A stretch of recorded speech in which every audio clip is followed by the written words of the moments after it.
श्रियकान्ताय कल्याणनिधये निधयेर्तिनाम् श्रीवेङ्कटनिवासाय श्रीनिवासाय मङ्गलम्। ॐ नमो వెంకటేశాయ। తిరుమల తిరుపతి దేవస్థానంలో ప్రతి ఏటా నిర్వహించే పవిత్రోత్సవాల గురించి మాట్లాడుకుందాం. పవిత్రోత్సవాలు ప్రతి ఏటా శ్రావణ మాసంలో 3 రోజుల పాటు నిర్వహిస్తారు.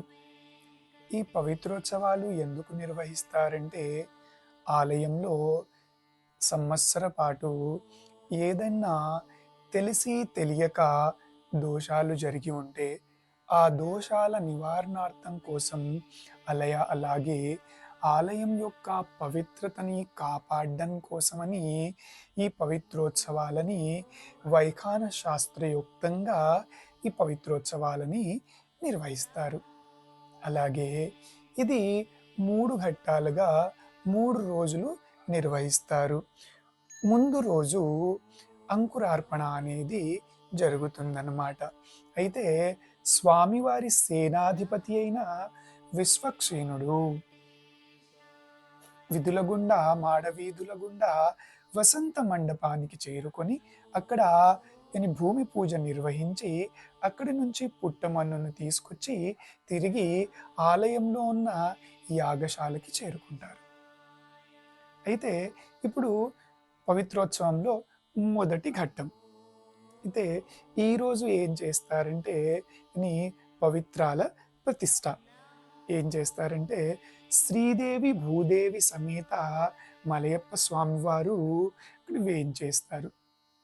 వేయించేసిన తర్వాత వారికి సమర్పించే పట్టు వస్త్రాలు 5 రకాలవి, అలాగే పూలదండలు, వాటన్నింటినీ తీసుకొని అక్కడ శాస్త్రోక్తంగా యాగశాల దగ్గర వారిని ప్రతిష్టాపన చేస్తారు.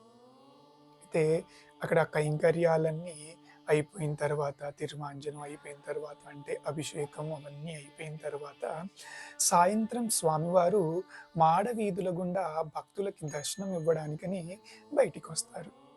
అయితే ఇది మొదటి రోజు పూర్తయిందనమాట.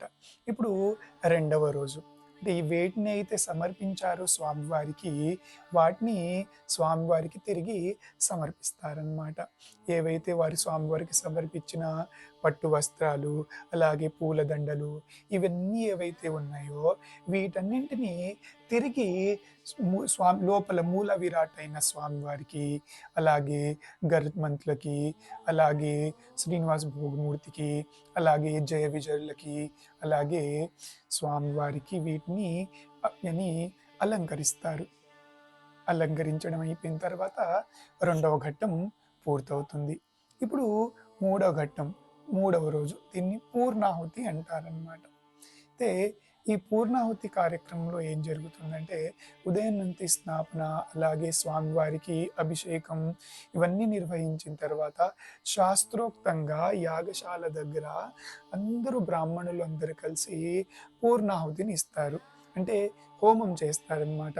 హోమం నిర్వహిస్తారు. నిర్వహించిన తర్వాత సాయంత్రం వేళలో స్వామివారు మలయప్ప స్వామివారు తిరిగి విమాన స్వామివారి దగ్గర నుంచి ఆలయ ప్రవేశం చేస్తారు. ఆలయ ప్రవేశం చేసిన తర్వాత మంగళకరంగా 3 రోజుల పవిత్రోత్సవాలు అనేవి పూర్తవుతాయి. ఓం నమో వెంకటేశాయ. పూర్తి వివరాల కోసం తిరుమల తిరుపతి దేవస్థానం యొక్క అర్చకులని, అలాగే దేవాలయ సిబ్బందిని సంప్రదించండి.